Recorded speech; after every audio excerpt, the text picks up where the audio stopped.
Bonsoir et bravo. Bonsoir. Et quand on sait qu'ici à Bercy, vous avez aussi gagné la Coupe Davis, on s'en souvient, contre la France il y a 2 ans, quand est-ce que vous vous faites naturaliser français? Eh bien, c'est un petit peu difficile de vous répondre. Les impôts sont élevés chez vous, donc je ne peux pas encore déménager chez vous. Peut-être que lorsque je partirai à la retraite, j'y songerai. Pourquoi les impôts ne sont pas élevés en Russie, non? Non, 13% seulement. D'accord. Alors vous savez que vous gagnez à Bercy tous les 2 ans, hein, en 2000, 2002, 2004, donc ça ne sert à rien que vous reveniez l'année prochaine. Oui, c'est vrai. Il y a d'autres gens qui jouent bien ici, donc je ne veux pas gagner chaque année, remporter le titre.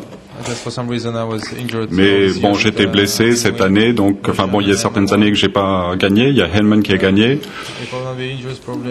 Et puis bon, donc si les autres étaient blessés, moi je gagnerais. Alors Marat, les Français et les Françaises surtout vous adorent parce que c'est vrai que vous êtes un joueur qui fait le spectacle sur le court. Regardez les images, reportage de Benoît Mélin. 7 points de suture, c'est le seul mauvais souvenir de Marat Safin à Bercy et encore. En 2000, malgré cette arcade sourcilière explosée au cours de la finale, le Russe remporte son premier trophée parisien face à Marc-Philippe Poussis. En 2002, il s'impose à nouveau en balayant en 3 petits sets le numéro 1 mondial de l'époque, Lleyton Hewitt. Avant d'être porté en triomphe 1 mois plus tard, toujours à Bercy, après avoir gagné pour la première fois la Coupe Davis face à l'équipe de France. Mais autant Marat Safin aligne les succès à Bercy avec pas moins de 4 finales en 5 participations, autant le Russe est beaucoup plus imprévisible à Roland-Garros, un petit peu à l'image de sa carrière d'ailleurs. Roland-Garros 2004 justement, 2e tour face à Félix Mantilla, le Russe ici en bas de l'écran remporte ce point d'anthologie. Avant de le perdre ensuite en prenant 1 point de pénalité pour ce striptease improvisé. En fait, c'est ça Marat Safin, du talent et des excès qui ne laissent personne indifférent. 13 titres remportés, c'est peu pour un joueur aussi doué pour le tennis que pour tout casser. À son palmarès, 250 raquettes fracassées et combien d'amendes pour violation des règles de bonne conduite sur le circuit ATP. Mais Marat Safin, c'est également une réputation de don juan de la raquette. Certaines de ses rencontres se transforment parfois en match exhibition. Open d'Australie 2002, le Russe s'incline en finale, mais garde le sens de l'humour lors de la remise des prix pour remercier ses conquêtes de la semaine.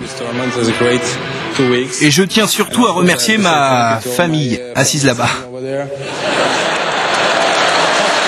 Marat Safin, c'est enfin un grand gaillard d'1m93, fragile car souvent blessé ces dernières années. Mais même en ces circonstances, le Russe reste lui-même. Cette année à Roland-Garros, des ampoules l'empêchent de jouer son meilleur tennis. Il s'arrête en 8e de finale, mais pas en conférence de presse. 1, 2, 3, 4, 5, 6, 7, 8, 9, 10, 11.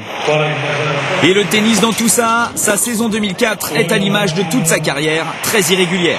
Après un été douteux, le Russe vit un automne exceptionnel avec 2 victoires consécutives en Master Series. Une performance jusque-là réalisée cette année par le seul et intouchable numéro 1 mondial, Roger Federer. Autant dire qu'on vient enfin de trouver un rival aux Suisses.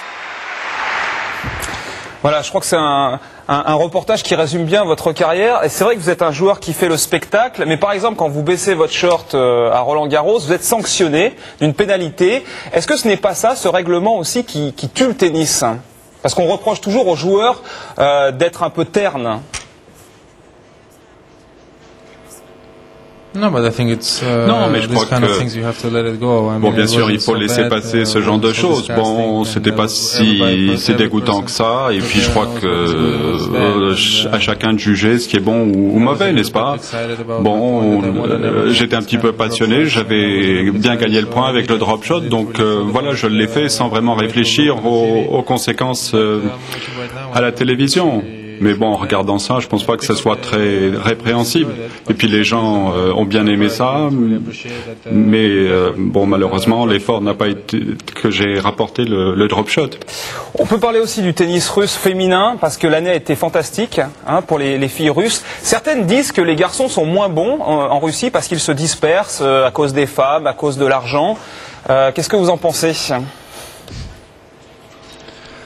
Écoutez, je pense qu'il faut, bien sûr, la Konikova n'a pas remporté le tournoi. Je pense qu'elle n'a pas du tout démérité. Elle a vraiment poussé pour les jeunes, pour les filles russes, pour lui emboîter le pas. Et c'est elle vraiment qui est passée aux États-Unis avec sa mère. Et elle a beaucoup réalisé en fait. C'est vraiment la première dans les 10 premières et elle s'est très très bien débrouillée. Les gens savaient qu'elle est merveilleuse, c'est une très chouette fille de Russie. Et puis les autres lui emboîtaient le pas et elle joue très bien. Également, les filles sortent tous les mois. Il y a de nouvelles joueuses avec les Meskina. Il y a plein de jeunes. On en a dans les 10 premiers. Et je crois que c'est vraiment grâce à elle. Merci Marat et rendez-vous au Masters de Houston maintenant et avec le prochain objectif pour vous c'est de battre Roger Federer et bravo pour votre victoire à Bercy. Merci à vous. Bonne soirée. Puis je vous